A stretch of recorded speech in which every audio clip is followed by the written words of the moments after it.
Shqipërisë Bajram Begaj takime të veçanta me Ali Ahmetin dhe Arben Taravarin.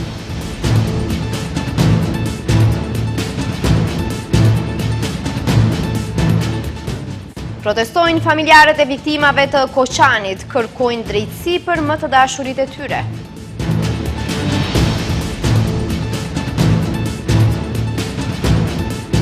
Kryeministri Hristian Mickoski kërkoi mekanizma kundër mosmarrëveshjeve bilaterale.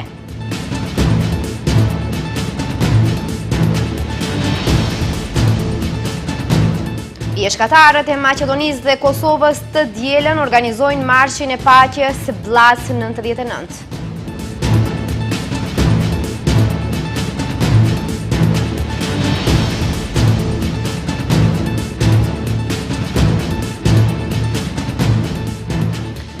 Përshëndetje të nderuar shikues, jemi bashkë me edicionin informativ të orës 15:55 në televizionin Shenja. Përçarja e Vlenit dhe largimi Arben Taravarit nga koalicioni qartësohet nga dita në ditë. Të shtunën Taravari së bashku me Ali Ahmetin takuan presidentin e Shqipërisë Bajram Begajn, i cili po kthehej nga një takim që kishte në Sofje.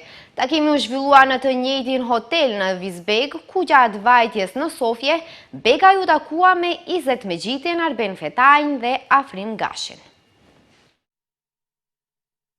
Partitë shqiptare po vazhdojnë mjegullimin e zhvillimeve politike në vend, pikërisht në kohën kur po flitet për përçarjen në koalicionin Vlen, gjithsesi për atë se njëri nga liderët Arben Taravari dëshiron të largohet nga Vleni, gjë të cilën ai nuk e ka pranuar në asnjë moment, por ka pranuar se është i pakënaqur nga funksionarët të këtij koalicioni. Këtë të shtunë liderët Arben Taravari dhe Ali Ahmeti u gjetën në një vend bashkë me presidentin e Shqipërisë Bajram Begaj. Në një video të publikuar nga disa portale shihen në të njëjtin vend duke u përshëndetur lideri i BDI-s Ali Ahmeti dhe ai Aleancës për Shqiptarët Arben Taravari. Nëse takimin e kanë mbajtur të përbashkët apo veç e veç, kjo mbetet e panjohur. Në fotografinë që e ka postuar Taravari në Facebook, thotë se ai takimin me presidentin Begaj e ka bërë me sekretarin e përgjithshëm të partisë Blerand Ramadanin dhe takimin e ka quajtur vllazëror, pa dhënë asnjë detaj më shumë. Ky takim bëhet vetëm 2 ditë pasi Begaj u takua me përfaqësues tjerë të koalicionit Vlen, Izet Megjitin, Arben Fetajin dhe kryetarin e Kuvendit Afrim Gashin, të cilin po ashtu e kishin quajtur takim vllazëror. Presidenti i Shqipërisë takimin e zhvilloi gjatë një ndalese të shkurtër në Shkup, gjatë rrugës për në Sofje të Bullgarisë. Për asnjërin nga takimet, presidenti Begaj nuk ka dhënë asnjë koment. Familjarët e viktimave në Koçan përmes një marshi protestues kërkojnë drejtësi për fëmijët e tyre. Me pankarta, kjo nuk është fatkeqësi, kjo është vrasje. Sistemi korruptuar, po i vret fëmijët tanë. Stop drejtësisë selektive. Vrasës. Ata marshuan nga qendra e qytetit përreth kafenesë pronarit të diskotekës Puls, vazhduan tek komuna, te stacioni policor dhe përfundoi tek gjykata. 60 jetë të humbura, shumë fish, dhimbje, lot dhe mallëngjim. Familjarët e viktimave në Koçan përmes një marshi protestues kërkojnë drejtësi për fëmijët e tyre.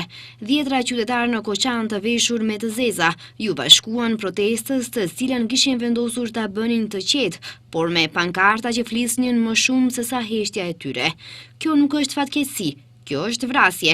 Sistemi i korruptuar, po i vret fëmijët tanë. Stop drejtësisë selektive. Vrasës. Marsh për 59 engjëj tanë. Shkruhej në pankartat që mbani në duar krahas fotografive të disa prej atyre që ndërruan jetë natën e kopshme.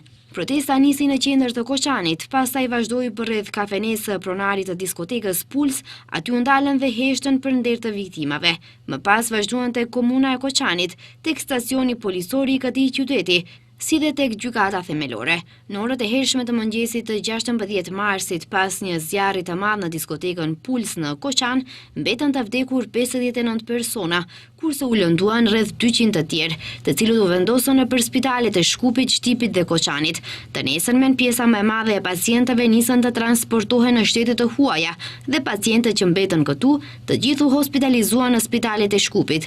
Pas 2 javësh nisi kthimi i pacientëve të shëruar në vend, derisa një një pjesë e pacientëve shëroheshin e lëshoheshin në shtëpi, njëri nga të lënduarit menaxheri i diskotekës Aleksandar Karatakovski ndroi jetë gjatë kurimit të tij në Lituani, duke e quar numrin e të vdekurve nga kjo tragjedi në 60.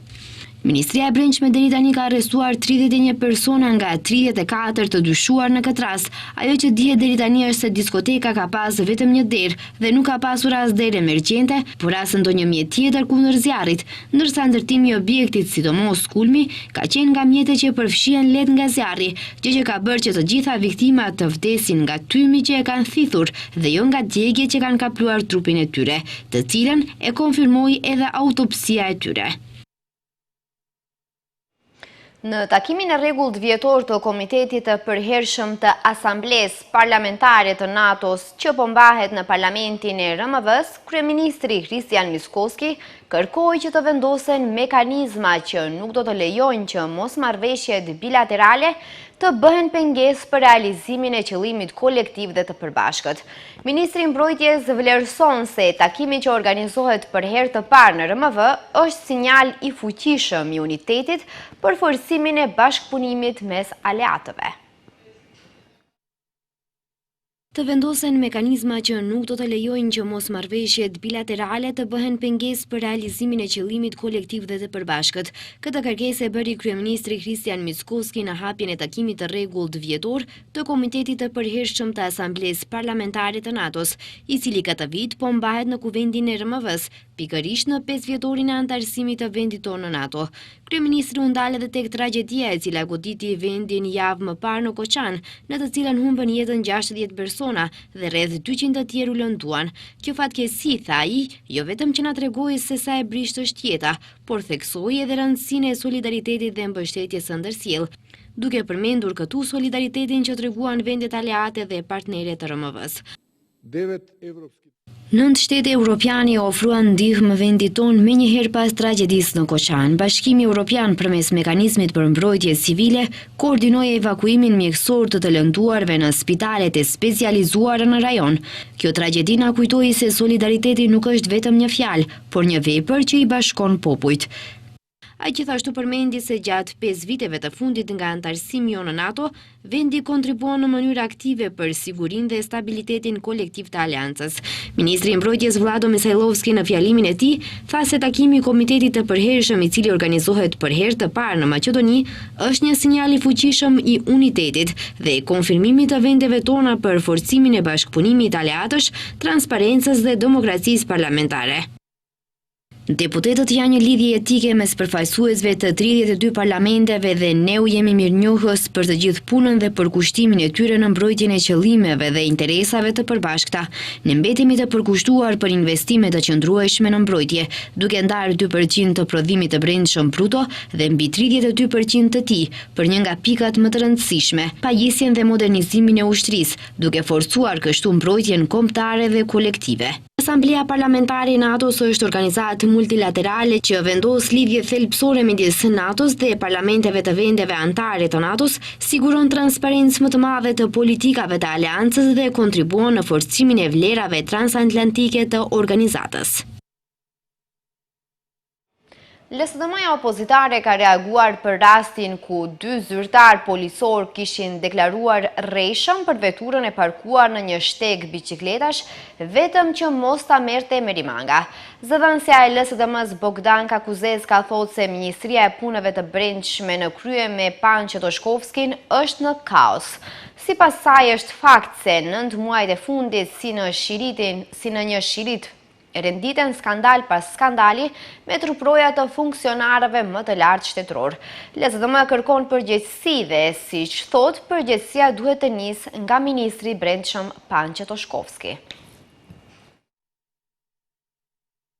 Me Pançe Toshkovski në kryet e MPB-s ndodhi kaosi nëpër rrugët e vendit, kurse siguria e qytetarëve është e cënuar dhe nuk ka asnjë rend dhe rregull. Skandalin e Deba Armalo konfirmoi për të disatën herë mos funksionimin e Ministrisë së Punëve të Brendshme, por tregoi edhe sjelljen kauboiste të truprojave të funksionarëve në pushtet. 2 policë, truproja të presidentit të shtetit, deklaruan rreshëm se Porsche e parkuar gabimisht e Sërgjan Kerimit ishte zyrtare. Komuna e Velesit ka paguar 10,8 milion denar për 159 kafshime nga qend. Komuna e Velesit sqaroi se nga 10,8 milion denar, 5,5 milion denar janë dhënë për të dëmtuarit, ndërsa 5,3 milion denar janë dhënë për avokatët. Këto shpenzime janë bërë për më pak se 2 vjet. Këto mjete që janë paguar për periudhën 2 vjeçare, në prill të vitit 2023 është nënshkruar marrëveshje me kompanitë e sigurimeve në afat 1 vjeçar. Ajo u largua, kështu që shpenzimet financiare duhej të paguheshin nga buxheti. Për këtë do të ketë edhe procedurë gjyqësore, deklaruan nga komuna për SDK-n. Ata theksuan që gjatë vitit 2023 janë paguar 1 milion denar. Raportohet që në listë janë 2 qytetarë që janë kafshuar 4 herë, 2 të tjerë janë kafshuar 3 herë, ndërsa shumë të tjerë nga 2 herë.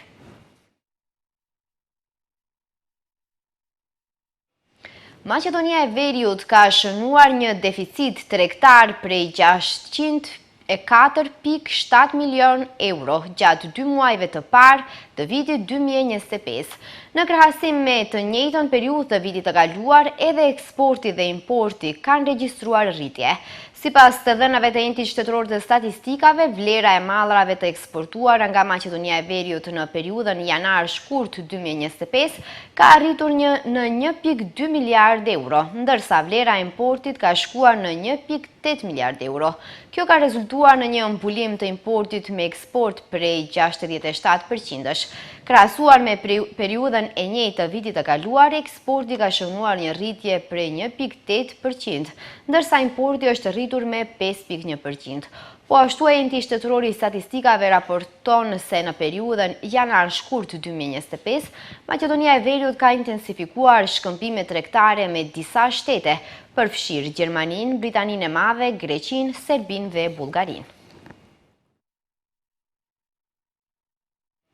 Qendra për menaxhimin e krizave ka lëshuar një paralajmërim për qytetarët, duke i këshilluar ata të kenë kujdes kur lëvizin pranë lumejve dhe luginave gjatë orëve të mbrëmjes dhe të natës. Nga nesër pritet ndryshim i motit. Meteorologët për të hënën paralajmërojnë temperatura deri në -5 gradë. Qytetarët duhet të jenë të kujdesshëm kur lëvizin pranë lumejve. Autoritetet kanë dalë me këtë rekomandim pas paralajmërimeve të drejtorisë për punë meteorologjike për shiun që pritet të bjerë. Në orët e pasdites ekziston mundësia për shfaqje lokale të rreshjeve të intensifikuara të shiut, ndërsa në disa pjesë, në disa gryka të vogla dhe në zona të thata mund të ketë rritje të shpejtë të nivelit të ujrave, njoftoi Qendra për menaxhimin e krizave. Sipas tyre, mund të ketë rreshje më të mëdha të shiut në disa pjesë të qyteteve, si në Tetov dhe perëndim të Shkupit. Në ditët e kaluara, pati rreshje shiu të cilat shkaktuan përmbytje në Batincë të Shkupit, ku lumi doli nga shtrati. Nga nesër, pritet ndryshimi i motit. Meteorologët për të hënën paralajmërojnë mot të ndryshueshëm dhe të ftohtë, me rreshje të lehta bore në disa vende. Do të fryjnë erëra mesatare dhe të forta nga drejtimi i veriut. Temperaturat minimale në mëngjes do të jenë nga -5 deri në 1 gradë Celsius, ndërsa temperaturat maksimale ditore do të jenë nga 2 gradë deri në 10 gradë Celsius. Aktivistë nga shoqatat pjeshkatare nga Maqedonia e Veriut dhe Kosovës janë bashkuar në aksionin për të përkujtuar për ndjekjen e shqiptarëve në Bllaz në vitin 1999. Nga ana e Kosovës, marshi do të zhvillohet nga Kaçaniku, ndërsa nga Maqedonia e Veriut do të bëhet nga Pika në Stenkovec. Pas 26 viteve, të dielën do të rikthehen refugjatët në malet e Kaçanikut, të cilët do t'ja mësynë rrugës për në Bllac, ndërsa kësaj here refugjatët do të jenë me vetë dëshirë, pasi Unioni i Shoqatave Bjeshkatare Shqiptare në Republikën e Maqedonisë së Veriut do të organizojë Marshin e Paqes, Bllac 99. Marshi do të zhvillohet nga Kaçaniku në terren malor deri në qendrën memoriale Bllaca 99 në Han të Elezit. Kryetari i shoqatave bjeshkatare dhe njëherët edhe organizatori i këtij marshi, Fari Rexhepi, për televizionin Shenja, tha se ky marsh do të organizohet për herë të parë dhe bëhet me të vetmin qëllim, e ajo është, siç tha Rexhepi, të vetëdijsojnë gjeneratat e reja dhe të mos harrojnë kurrë para se çfarë kanë përjetuar qytetarët e Kosovës nga regjimi i atëhershëm serb. Po duke pas parasysh se kjo është një datë shumë e rëndësishme historike dhe duke pas parasysh se mendojmë ne si bjeshkatar se ka nevojë të bëhet pak më tepër në këtë drejtim, që një prej pikave kryesore do kështu të them, ose synimeve tonë është që gjeneratat e reja, nga se bëhet fjalë tash 26 vjetori i shënimit kësaj date, ti përkujtojmë, në thotë, ato të cilët e kanë përjetu këtë Golgot, ti përkujtojmë fakt edhe viktimat cilët në këtë kamp kanë ndodhur. Organizatori Fari Rexhepi bëri thirrje për të gjithë qytetarët e në veçanti nxënësit dhe studentët të marrin pjesë në numër sa më të madh në këtë marsh. Apelojmë që masivikisht na bashkangjitën ditën e diell, nga se kanë çka të shohin dhe çka të ndëgjojnë. Vlerësojmë dhe mendojmë se do të ketë pjesëmarrës edhe nga ato të cilët e kanë përjetuar këtë Golgot, kampin Vllasa 99, dhe sigurisht se do të ketë edhe, do të thotë, biseda dhe informata të ndryshme nga ngjarja, nga rasti që ka ndodhur atëherë. Dhe edhe një herë apeloj, dëshira jonë është me theks veçantë që rinia të jenë pjesë e asaj, nga se të mësojnë dhe të dinë diçka nga historia e mëhershme e shekullit, fund shekullit 20, dhe kemi parasysh këtu se nuk mund të ndërtojmë të ardhmen pa e ditë kaluara. Nisja autobuseve të marshuesve nga maqenia e Veriut do të bëhet nga pika Stenkovespër në Kaçanik, ditën e diel 6 prill në ora 7:30. Marshi do të niset nga Kaçaniku në orën 8:30, ndërkaq pas përfundimit të marshit, kthimi do të bëhet përsëri me autobus në orën 14 nga kufiri në Han të Elezit.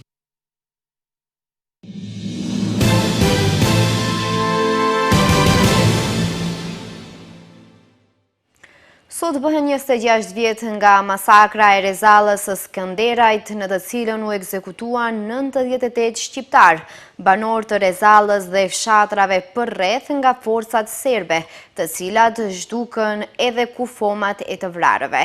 Trupat e disa prej tyre u gjetën më pas në shtetin serb në Rudnicë të Rashkës, që më pas ju dorëzuan familjarëve. Më 5 prill të vitit 1999, serbët rrethuan shtëpitë e këtyre familjeve dhe pushkatuan pothuajse të gjithë burrat dhe djemt e rinj. Kjo masakër konsiderohet ndër më të rëndat gjatë luftës në Kosovë.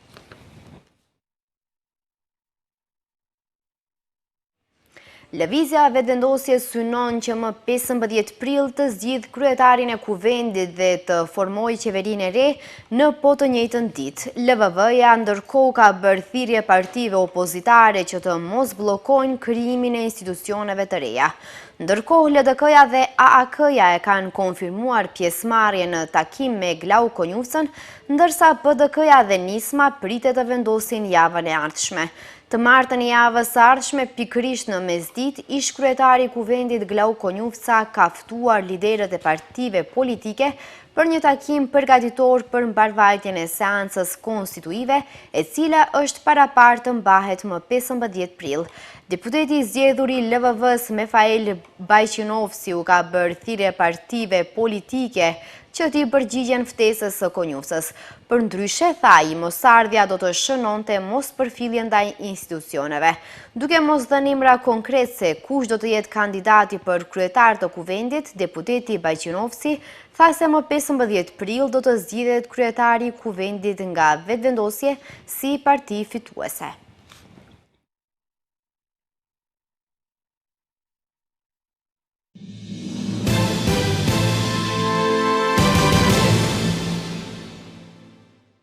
Doganat e Shteteve të Bashkuara kanë nisur të mbledhin tarifën prej 10% të vendosur nga presidenti Donald Trump, ndaj të gjitha importeve të shumë shteteve. Vendimi për tarifën fillestare bazë prej 10% nisi së zbatuari në porte detare, aeroportet dhe magazina doganore të SBA-s në orën 12:01 të mëngjesit, ose 6 sipas kohës lokale në RMV. Ndërkaq të mërkurën do të hyjnë në fuqi tarifat më të larta reciproke të Trumpit që variojnë nga 11 deri 50%. Importet nga Bashkimi Evropian do të goditen me një tarif prej 20%, ndërkaq mallrat kineze me një tarif prej 34%, duke e quar në total në 54% tarifën e re për Kinën. Trump ka përjashtuar nga tarifat e reja mallrat që janë subjekti tarifave të veçanta prej 25% për arsye të sigurisë kombëtare. Këtu hyjnë qeliku dhe alumini, makinat, kamionët dhe pjesët për automjete. Administrata amerikane publikoi gjithashtu një listë me mbi 1000 kategori produktesh që janë përjashtuar nga tarifat e reja. Këtu përfshihen nafta e papërpunuar, produktet e naftës dhe importet të tjera të energjisë, barnat farmaceutike, uraniumi dhe titani, lëndë drusore, gjysmëpërquesit dhe bakri.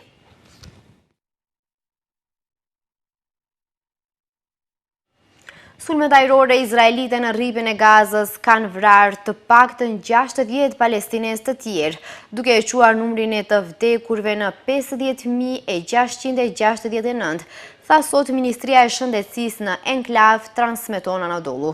Në një deklarat, Ministria tha se 162 të tjeru të plagosur janë transferuar në spitale në 24 orët e fundit, duke e quar numrin e të plagosurve në 115.225. Shumë viktima janë ende të blokuar në rënoja dhe në rrugë pasi shpëtimtarët nuk janë në gjendje të arrijnë ato. Tohet në deklarat. Izraeli rifilloi sulmet e tij në Gaza më 18 mars, duke prishur armëpushimin 2 mujor që filloi në janar. 51% e popullsisë së Gazës janë fëmijë dhe ata përbëjnë pjesën më të madhe të atyre që u vranë që nga fillimi i luftës më 7 tetor 2023. Tërmeti i 28 marsit që goditi Myanmarin rrafshoi ndërtesat dhe shkatroi infrastrukturën në të gjithë vendin. Numri i viktimave vijon të rritet. Të paktën 3.354 persona kanë humbur jetën dhe 4.508 janë plagosur, sipas raportimeve të fundit. 220 të tjerë rezultojnë të zhdukur. Më shumë se një javë pas katastrofës, shumë njerëz në vend janë ende pas treh ose të detyruar të flenë jashtë sepse shtëpitë e tyre u shkatruan. Një vlerësim i Kombeve të Bashkuara sugjeron se më shumë se 3 milion njerëz mund të jenë prekur nga tërmeti 7.7 i shkallës Richter, duke komplikuar sfidat e mëparshme të shkaktuara nga 4 vjet luftë civile. Zyrtari i lartë i ndihmës OKB-s në të shtunën u takua me personat e prekur nga tërmeti në qytetin qendror të Myanmarit, Mandalay, i vendosur afër epiqendrës. Shkatërimi është ronditës, shkroi Tom Fletcher në një postim në X. Bota duhet të mblidhet prapa popullit të Myanmarit, tha ai. Kina, Rusia dhe India ishin ndër vendet e para që ofruan mbështetje, duke dërguar ekipe shpëtimi në Myanmar për të ndihmuar në gjetjen e të mbijetuarve.